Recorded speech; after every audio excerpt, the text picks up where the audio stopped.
Messi की Ronaldo. काही लोकांना माझा व्हिडिओ आवडेल तर काहींना अजिबात आवडणार नाही. मात्र इथे मी माझा पर्सनल बायस बाजूला ठेवून फक्त फॅक्ट्सवर बोलणार आहे. अगदी करिअरच्या सुरुवातीपासूनच दोघांमध्ये स्पर्धा होती, जसे की आपल्याला आता एम्बापे आणि हालंड मध्ये बघायला मिळते. मेस्सी हा स्पॅनिश लीग मध्ये बार्सिलोनामध्ये खेळायचा, तर रोनाल्डो हा इंग्लंड मध्ये मँचेस्टर युनायटेड कडून खेळायचा. नंतर रोनाल्डो युनायटेडला सोडून रिअल मॅड्रिड मध्ये आला. नंतर मात्र यांच्या स्पर्धेने वेगळं स्वरूप घेतलं. त्यानंतर दोघांमध्ये अत्यंत मोठी चढाओढ पाहायला मिळाली. अर्थात यामध्ये टर्निंग पॉईंट आला 2016 साली मेस्सी आज 4थी इंटरनॅशनल फायनल हारला. तो दुसरीकडे रोनाल्डोच्या पोर्तुगालने 2016 सालच्या युरो स्पर्धेचं अजिंक्यपद पटकावलं. तो मेस्सीच्या चाहत्यांसह मेस्सीसाठी अत्यंत लोएस्ट पॉईंट होता. तेव्हा रोनाल्डोचं असं स्टेटमेंट होतं, जोपर्यंत तुम्ही तुमच्या नॅशनल टीम सोबत ट्रॉफी जिंकत नाही तोपर्यंत तुम्ही लेजंड होऊ शकत नाही. अर्थात हा मेस्सीवर वार होता. 2016 ते 2021 मेस्सी 1-2 नव्हे तर जवळपास 4 इंटरनॅशनल फायनल हारला होता. मेस्सीवर इतक्या खालच्या स्तराची टीका झाली, इतक्या खालच्या स्तराचे मीम्स बनवण्यात आले. अर्थात हे सर्व मेस्सीसह त्याच्या सर्व चाहत्यांसाठी अत्यंत वेदनादायक होतं. मात्र फायनली 2021 साली मेस्सीने कोपा अमेरिका ही ट्रॉफी जिंकली. तेव्हा रोनाल्डोच्या चाहत्यांकडून असं सांगण्यात आलं की कोपा अमेरिकाची व युरोची बराबरी होऊ शकत नाही. लगेच पुढच्याच वर्षी मेस्सीने वर्ल्ड कप जिंकला.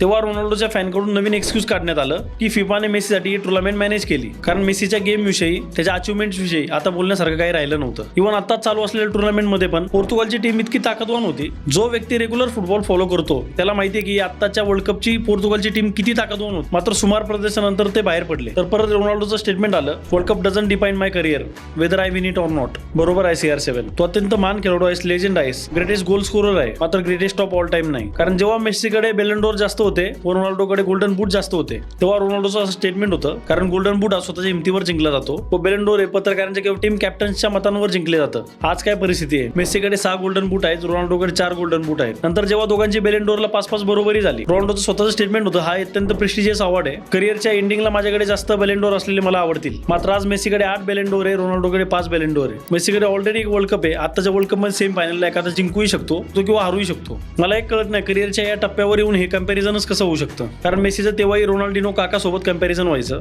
नंतर क्रिस्टियानो रोनाल्डो नेमार सोबत कम्पॅरिझन व्हायचं व आता इर्लिंग हॉलंड किंवा केलिन एम्बापे सारख्या खेळाडूंची कम्पॅरिझन होत आहे. संपूर्ण कारकिर्दीमध्ये रोनाल्डोचे अनेक स्टेटमेंट आले व मेस्सीचा खेळ आता यासाठी बोलत राहिला. हे तर आता आपण बोलू स्टॅट्स विषयी. मेस्सीचा जिदान सारखा किंवा लुका मॉड्रिच सारखा प्ले मेकर म्हणून जो गेमवर इम्पॅक्ट आहे तो स्टॅट्स मध्ये मानण्यासारखा नाही. असो, आपल्याला या रायव्हलरी विषयी काय वाटतं? तुम्ही जर कोणत्या मेस्सी, रोनाल्डो किंवा फुटबॉल फॅनला ओळखत असाल तर त्यासोबत ही रील शेअर करा व याविषयी तुमचं काय मत आहे ते कमेंटमध्ये व्यक्त व्हा. धन्यवाद.